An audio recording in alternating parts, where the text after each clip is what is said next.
All right, what is going on, everybody? Mellow greetings. My name is James. I am from the internet. And today, I know there's a lot going on in the news, but, I thought I'd have a little me time. Wife and I are currently in the middle of moving, and we're kind of excited. We're moving into a house, and the house has these really nice hardwood floors.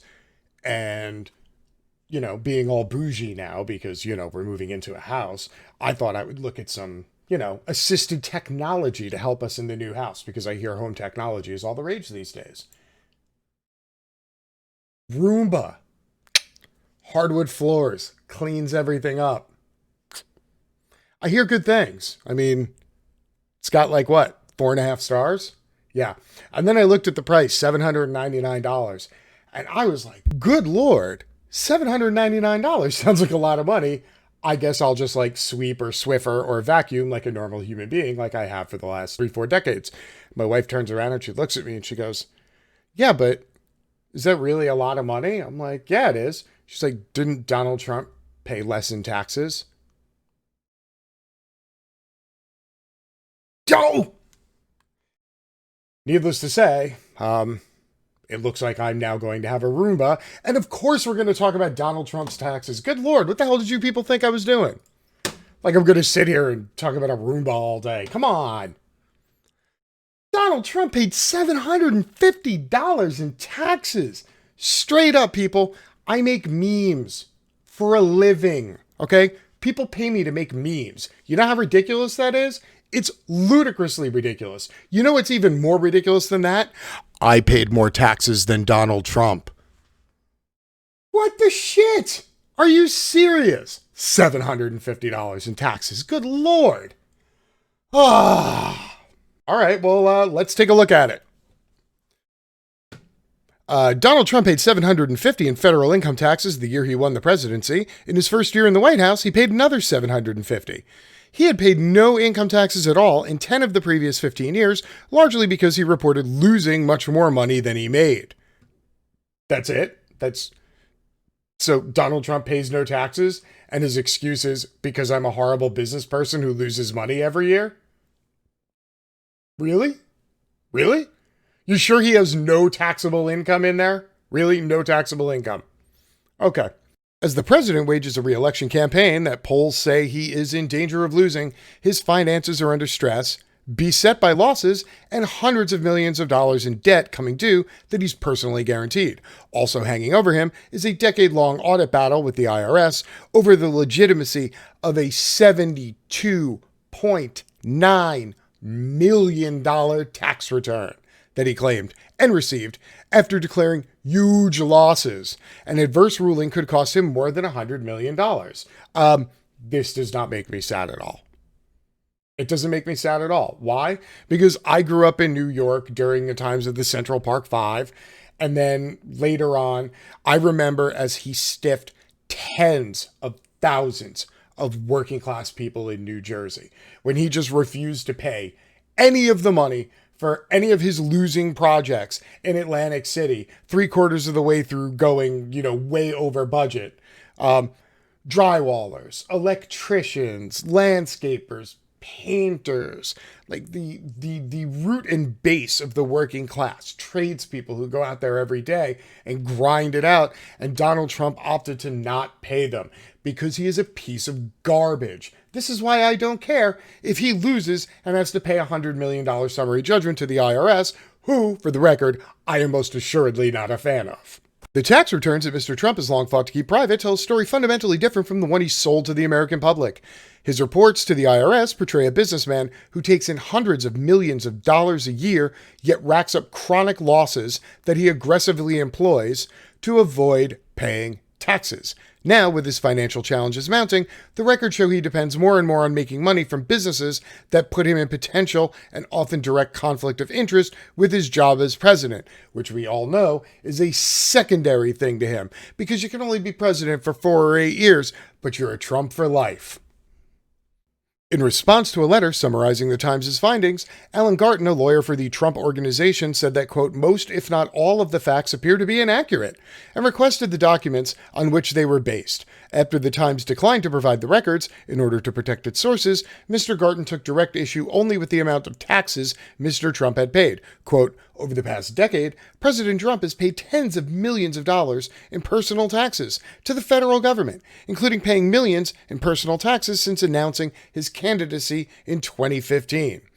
With the term personal taxes, however, Mr. Garten appears to be conflating income taxes with other federal taxes Mr. Trump has paid. So, if you're new to the channel, or you've been coming by, yet you've missed every single episode that we've done discussing capitalism, this is where I remind you that wealthy people really don't have personal income. I would be fairly certain that this $400,000 a year salary that he gets for being the president of the United States of America is the most personal income Donald Trump has ever had in his entire life. Normally, he operates everything at a loss, pays for everything on the business account, and then at the end of the year, the business has lost money, even though Donald Trump has enriched himself.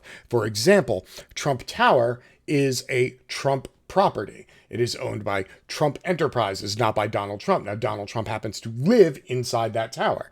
Donald Trump can gold plate his walls, his ceilings, his floors, and his toilets inside of Trump Tower, have Trump properties pay for it because it is an investment in the Trump Tower. Therefore, Donald Trump spends none of his personal money. He gets like $8 million worth of upgrades to the apartment that he lives in, and will be moving back to again shortly. Please let that happen. And then he gets to take all that money that they spent on redecorating the place as a loss because the entire building did not generate as much revenue as it did in expenditures because of stuff like gold plating his entire apartment for $7 million and then charging it back to the company. Personal taxes, personal income taxes, Donald Trump pays nothing. Now it turns out his business pays nothing. However, that's all about to change very shortly. The tax data examined by the Times provides a roadmap of revelations from write-offs for the cost of criminal defense lawyer and a mansion used as a family retreat to a full accounting of the millions of dollars the president received from the 2013 Miss Universe pageant in Moscow. Together with related financial documents and legal filings, the records offer the most detailed look yet inside the president's business empire. They reveal the hollowness, but also the wizardry behind the, quote, self-made billionaire image honed through his star turn on The Apprentice that helped propel him to the White House and that still undergirds the loyalty of many of his base. Ultimately, Mr. Trump has been more successful playing a business mogul than being one in real life. Donald Trump makes a substantial portion of his money every year in licensing. The Trump Real Estate Group, the Trump Management Group, these companies, they don't really build properties. Donald Trump hasn't really built anything since his failed build out in Atlantic City. What they do is they license the Trump name to hotels and golf courses around the world, and then he just gets a percentage. So basically, the bigger the Trump name gets, the more he can charge for that. The price that you would pay to license the Trump name steadily went downhill through the 2000s, especially after The Apprentice went off the air. It has since rebounded quite sharply. I wonder why. Maybe because Trump is the single most reported and typed word on every social media platform on the face of planet Earth.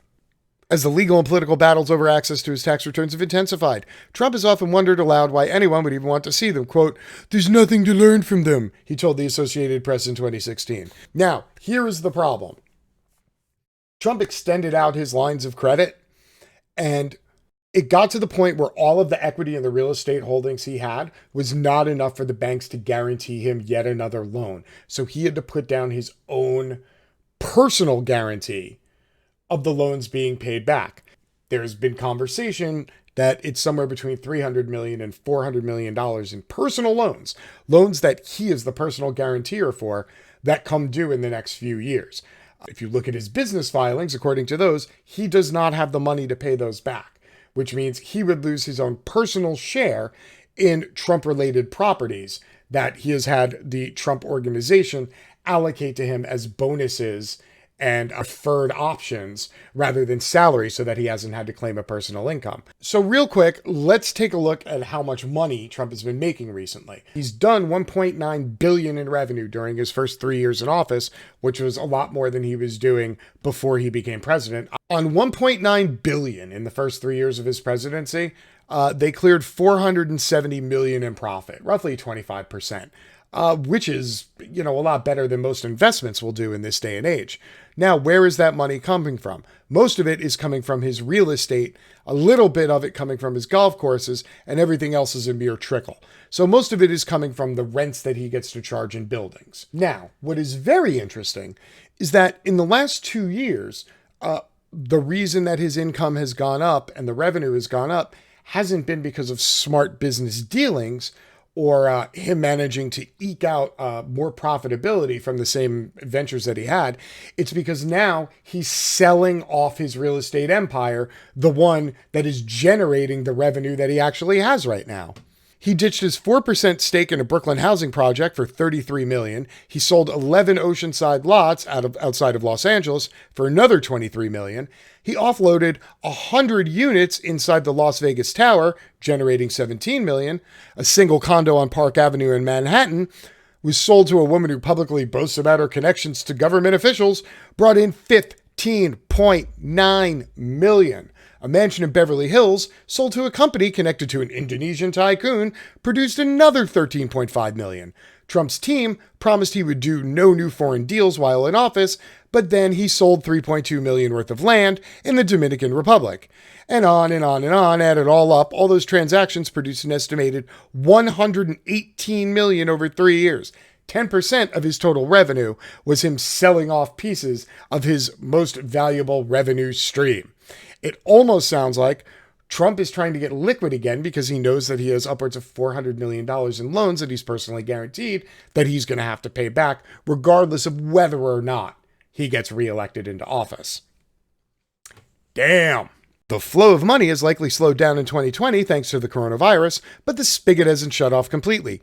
Day after day, new visitors arrive at Trump's hotels, dine at his restaurants, golf on his courses, and rent his buildings. It seems certain that Trump's businesses will accept more than $100 million in 2020, and that means that even if his tenure ends in January of 2021, Trump should still be the first president to literally rake in billions of dollars while serving in office. That is some peak Murica shit. And just remember, for all of this, he paid out $750 in taxes. So please, people, spare me the bullshit about how he just worked really hard and made his money through, grinding it out and doing the hard work. Because the only hard work he's done is stiffing people of the money he owes them and then giving the majority of that to lawyers and accountants who protect what little he has left after they pay them.